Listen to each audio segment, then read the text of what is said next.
그러니까 10문제에 가깝게 계산 문제가 출제되고 있단 말입니다. 그러니까 그거는 앞으로 계속 그 경향을 유지할 것입니다. 계산 문제가 더 적게 나올 가능성은 절대로 없습니다.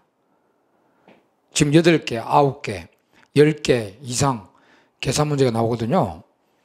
그리고 이 계산 문제를 내가 지금 제일 강조합니다. 계산 문제 대비 잘 안 했다는 경제학 점수 딸 수가 없습니다. 왜냐하면 계산 문제는 특성상 자기가 못 풀면 시간이 걸리거든요. 자, 시간이 걸리면 당황해서 안 풀립니다. 그러면 그 문제만 틀린 게 아니라 다른 과목에도 영향을 미칩니다. 막 그거 잡고 계산하고 앉아있다가 시간 다 보내버리죠. 그러면 다른 과목도 못 푼다 이 말이죠. 그러면 합격 자체가 어렵게 되버립니다. 그래서 이 계산 문제를 상당히 중요하게 생각해서 대비를 해야 됩니다. 지금부터요. 지금부터 와, 경제학은 계산 문제가 제일 중요하다. 그렇게 생각하십시오. 계산은 수학은 이제 중학교 수학 정도만 알고 가도 됩니다. 근데 계산하는 방법을 이제 터득해야 되지. 수학은 내가 우리 중학교적 수학 있잖아요. 사칙연산하고, 그 다음에 1차 방정식의 특징. 그 다음 미분 조금 들어오는데요. 그럼 고급 수학을 해봐야 미분 정도 들어옵니다.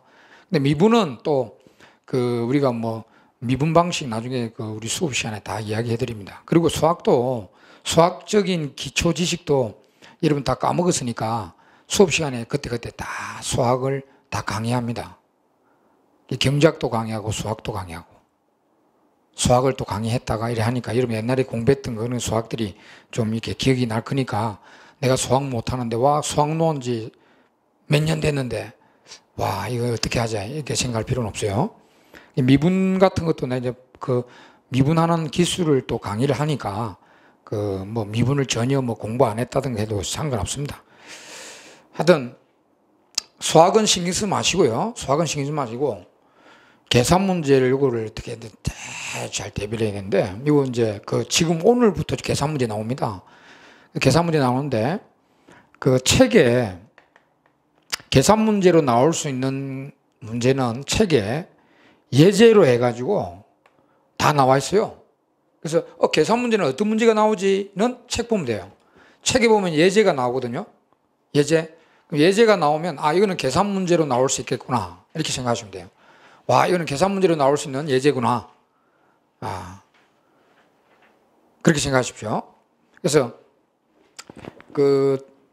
참고하시고 계산 문제 나오면 지금은 이해를 해야 됩니다. 계산 문제도 이해를 해야 돼요. 지금은 계산 문제도 이해를 해야 됩니다. 이해를 하고 지금은 지금 아직 시간 많이 남았으니까 천천히 슬로우 경제학은 너무 빨리 하다가는 안 됩니다.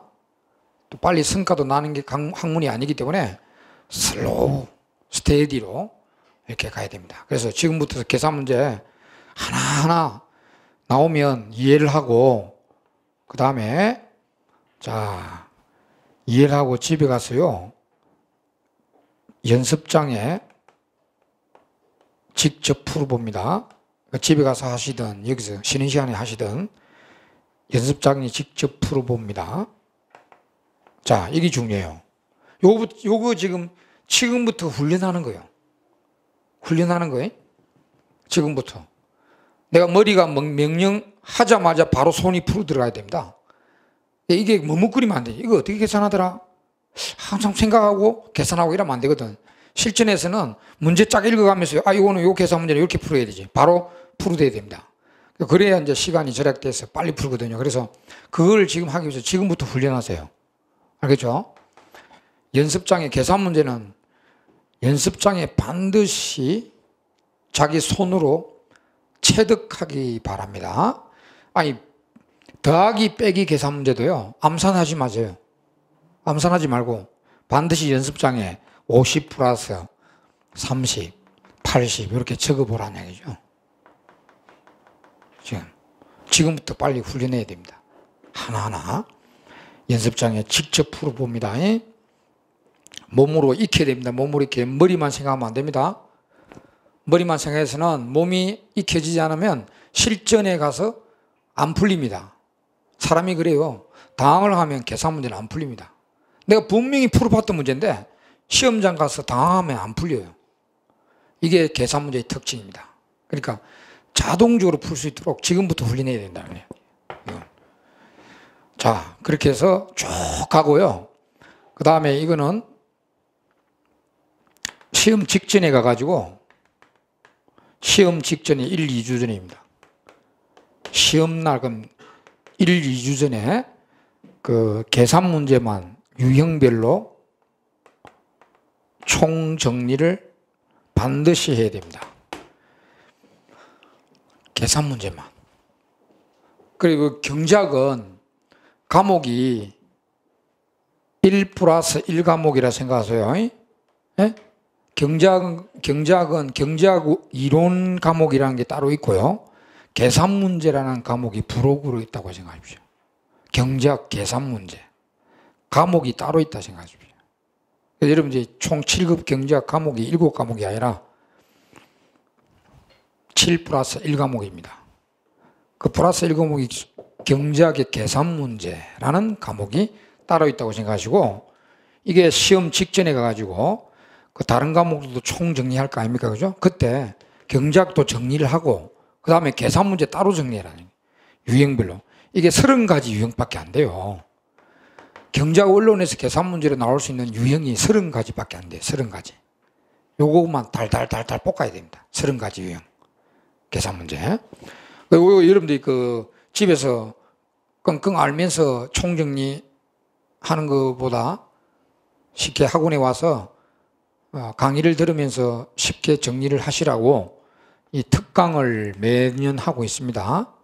무료 특강을. 제가 그 시험 직전에 그 계산 문제 무료 특강을 하거든요.